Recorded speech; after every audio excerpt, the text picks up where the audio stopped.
इस हल्का जींद के और हरियाणा प्रदेश का भविष्य बदलने वाले बुजुर्गों, नौजवान साथियों, माँ गंगा के समान मातर शक्ति साथियों, आप सभी को मालूम है कि आज अनाज मंडी जींद के अंदर ये रैली नाम पर राजनीति करती है, जाति से जाति को लड़ाती है, भाई से भाई को लड़ाती है। किसान, जवान, मजदूर और व्यापारी सबकी विरोधी सरकार है। सभी के विरोध इतने करके आए हैं कि धरने पर दर्शन करने के लिए मजबूर है। साथियों, आप सभी को मैं बताना चाहूंगा कि आपके बीच में आज आप इस धरती के लाल जींद के बेटे भाई रणदीप सुरजेवाला जी पहुंचे हैं और रणदीप सुरजेवाला जी वो शख्सियत है जिस प्रकार से आप सभी को पता है कि 2005 से लेकर 2014 तक 14 साल तक हमारी कांग्रेस पार्टी की सरकार रही। उस सरकार में जहां भी तो कोई मुद्दे होते थे, जो जिन मुद्दों को सुधारने के लिए नेता सोनिया गांधी और राहुल गांधी जी ने एक विश्वास दिखाया और केंद्र के अंदर इनको महासचिव बनाया, कर्नाटक का प्रभारी बनाया और कर्नाटक के अंदर बीजेपी सरकार को भगाने का इन्होंने काम किया। कर्नाटक में ही नहीं बल्कि दक्षिणी हरियाणा से पूरा इन्होंने बीजेपी की सरकार को भगाने का काम किया और बड़े बड़े हमारे टेलीविजन पर, अखबारों में ये खबरें आज छपी कि रणदीप सुरजेवाला जी ने 2 चक्कर कर्नाटक से चलाया था, उसकी वजह से दक्षिणी हरियाणा में बीजेपी नहीं आई। और अब मैं ये भी आपको बताना चाहूंगा कि केवल यही नहीं, रणदीप सिंह सुरजेवाला जी वो शख्सियत है जब अपनी बात रखते हैं तो बड़े बड़े भी पीछे हट जाते हैं। उन्होंने अपने को महासचिव भी बनाया और युवा के राष्ट्रीय अध्यक्ष बनाने का भी काम किया। केंद्र सरकार ने जब ये युवा के राष्ट्रीय अध्यक्ष थे, साथियों पूरे भारतवर्ष के अंदर आपके जींद का नाम रोशन किया और संघर्ष किया।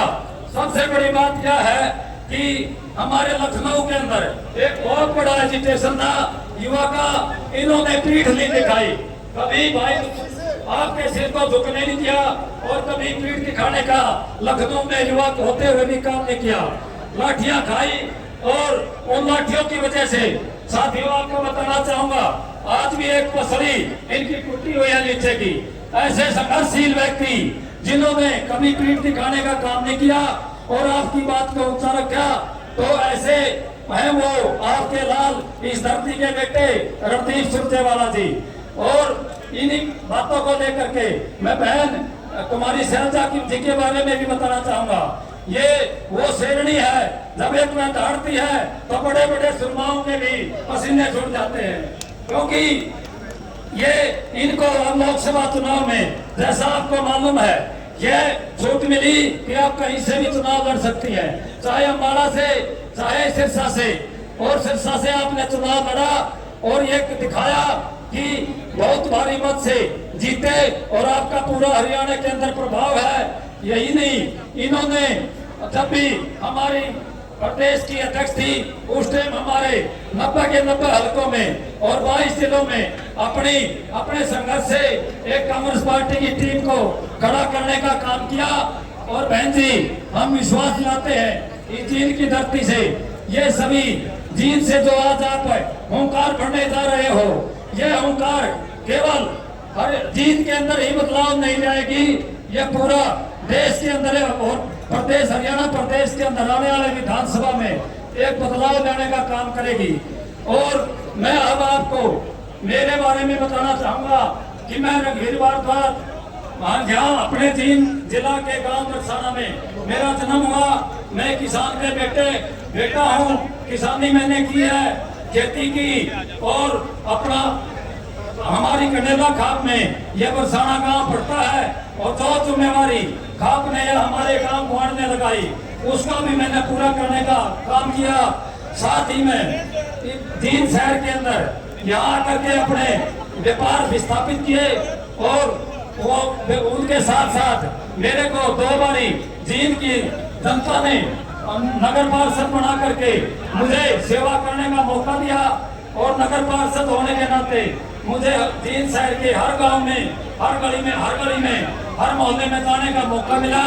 और मैं जींद शहर ही नहीं, पूरे गांव 36 गांव 31 वार्ड सभी में मैं हर बात से वाकिफ हूँ। हर बात का मुझे पता है, कहाँ किस भाई को क्या जरूरत है, उन सब चीजों की जानकारी होते हुए भी मैंने पिछले 2-3 महीने से डोर टू डोर गांव में किया।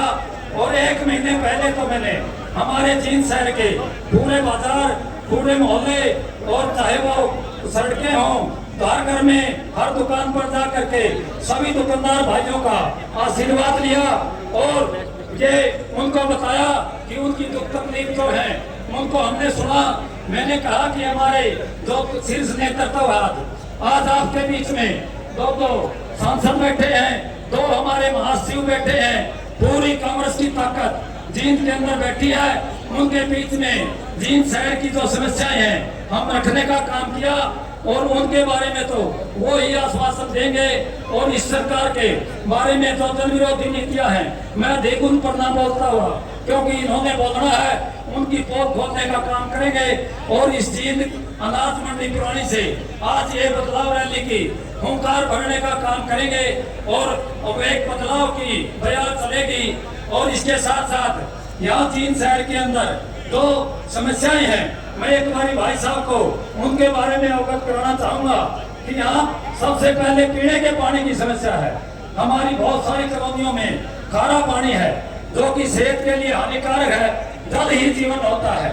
दूसरा नंबर पर बेरोजगारी हमारे जींद में बहुत ज्यादा है और इस आलम ऐसा आलम है कि विदेशों में पलायन करने के लिए हमारे रोज जवान भाई जा रहे हैं, मजबूर हैं। और इस बेरोजगारी को खत्म करने के लिए आपसे मेरा अनुरोध है आज इस जनता के माध्यम से कि आप यहाँ उद्योग धंधे स्थापित कराने का काम करेंगे और हमारे नौजवान भाइयों को रोजगार दिलवाने का काम करेंगे।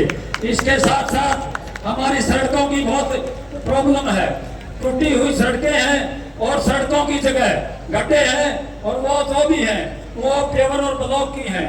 शहर जो हमारी पास कॉलोनी है अर्बन स्टेट, उसकी भी पेवर की सड़कें बढ़ाई हुई हैं, जिससे आम जनता बहुत परेशान है। और इसके साथ ही बिजली के बहुत ज्यादा कट लगते हैं। हमारे नौजवान विद्यार्थी पढ़ाई के लिए बहुत मजबूर होते हैं और इनको भी पूरा करने का आप काम करेंगे।